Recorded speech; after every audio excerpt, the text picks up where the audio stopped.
In the early afternoon of July the 17th, 2014, a Boeing 777-200 of Malaysia Airlines departs Amsterdam Airport Schiphol for Kuala Lumpur, Malaysia. The flight is prepared as usual, and the aeroplane is in an airworthy condition. On board of flight MH17 are 283 passengers and 15 crew members. The routing of this flight leads via Germany, Poland and Ukraine to the east, a standard routing to Asia that many airlines use. Flight MH17 enters Ukrainian airspace at an altitude of 33,000 feet, following airway Lima 980. The crew diverts a short distance to the north to avoid some thunderstorms when returning to the airway in the eastern part of Ukrainian airspace. In this region, an armed conflict between the Ukrainian government and armed groups is in progress.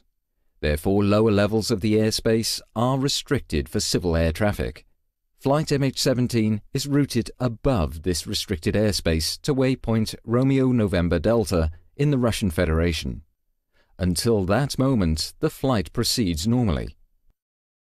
When flight MH17 is above the eastern part of Ukraine, a Buk surface-to-air missile system fires a missile.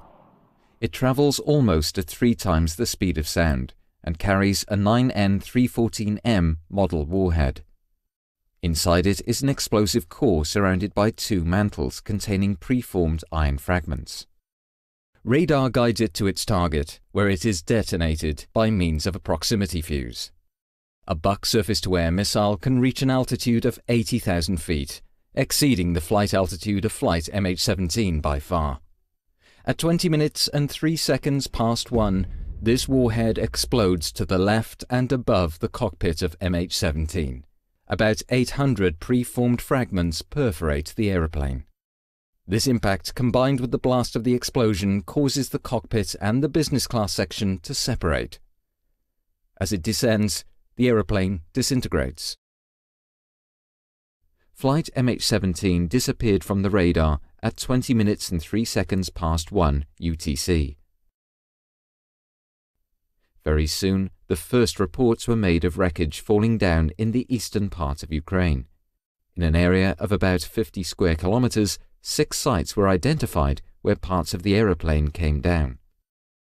Wreckage of the cockpit and the forward section of the aeroplane crashed at the sites near Rozipna and Petropavlivka. The aft and tail sections ended up about 8 kilometers eastwards, near the village of Grabov. The middle section of the aircraft was destroyed by an intense fire at the main crash site. None of the 298 occupants survived the crash. Боинг MH17, который был сбит над Донбассом, по нему все документы собраны. Эта история обязательно всплывет официально в расследованиях голландцев, австралийцев, малайзийцев и других, как раз перед выборами Путина. Это не значит, что его не выберут. Сразу хочу сказать, он станет президентом однозначно. Его начнут добивать уже после того, как он станет президентом. Но история с Боингом в лицах всплывет, в лицах. Кто перегонял его из России, какие люди, кто устанавливал, кто нажимал на гашетку, какой самолет хотели, на гашетку говорю, на кнопку, какой самолет хотели сбить на самом деле, почему сбили этот. Потому что по имеющейся у меня информации, собирались сбить самолет Ларнака-Москва, российский, с россиянами на борту. Они просто, идиоты, перепутали самолеты, сбили не тот. А сбить Ларнака-Москва с россиянами, это означало прямое вторжение России в Украину, потому что эти жидобандеровцы в конец охренели, сбивают уже наши самолеты. Надо срочно входити туди і наводити порядок. Хотів би подякувати Ігорю Петровичу, справді фахово і справді правдиво. Але почав би з того, що саме ви, перший, та програма, яка показала, що в минулому році перші висновки української сторони, більше того, як було організовано слідство і з якою базовою версією одразу працювали українські слідчі і спецслужби. Ми чітко розуміли, і я переконаний, так і ми маємо відстоювати свою позицію, що був завезений військовим російським екіпажем для враження саме цілі вище 10 тисяч метрів бойовий комплекс бук М1. Більше того, тут є фахові військові, я думаю, вони пояснять і модифікацію. Але так само ми чітко розуміли, і я переконаний, треба на цьому стояти непохитно українській стороні. Що це був терористичний акт, здійснений на нашій території, і одночасно акт агресії військовим екіпажем на нашій території.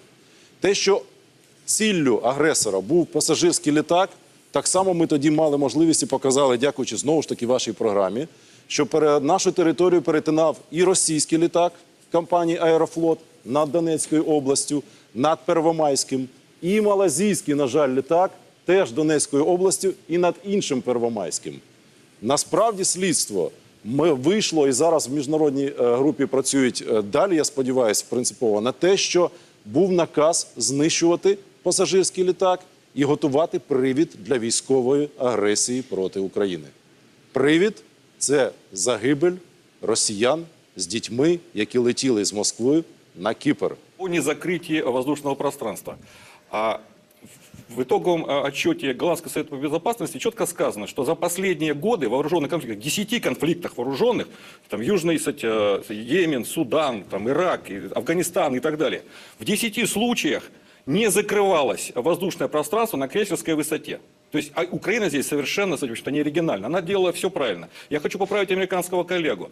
Украина получала за пролет через Днепропетровский узел от 150 до 250 евро в день. Но сегодня, когда все облетает этот район, авиаперевозчики теряют 3 миллиона долларов в сутки. Теперь смотрите дальше.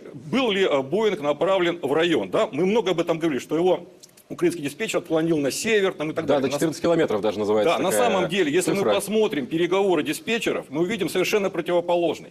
Украина четко ведет его внутри коридора. Он сам просит уйти немножко левее края коридора, то есть на север, для облета циклона, и начинает возвращаться. В это время ростовский диспетчер связывается с украинским и просит передать на борт команду «Спрямить маршрут», то есть выйти из коридора, но на юг.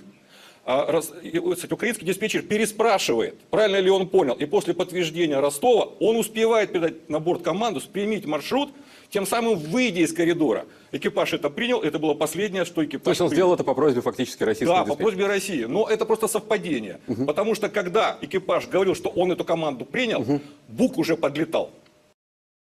The Ukrainian National Investigation Bureau, NBAAI, commenced an investigation the same day. Because of the considerable number of Dutch passengers, the Dutch Safety Board decided to send a team to Ukraine the next morning. They arrived in Kiev on the evening of the 18th. On July 23rd, Ukraine delegated the investigation to the Netherlands, and the NBAAI requested the Dutch Safety Board to conduct the investigation. This investigation was conducted according to the standards and recommended practices of ICAO, the United Nations International Civil Aviation Organization. The investigation consisted of accredited representatives of 7 states and initially started its work from Kiev. Later on, the investigation was continued from The Hague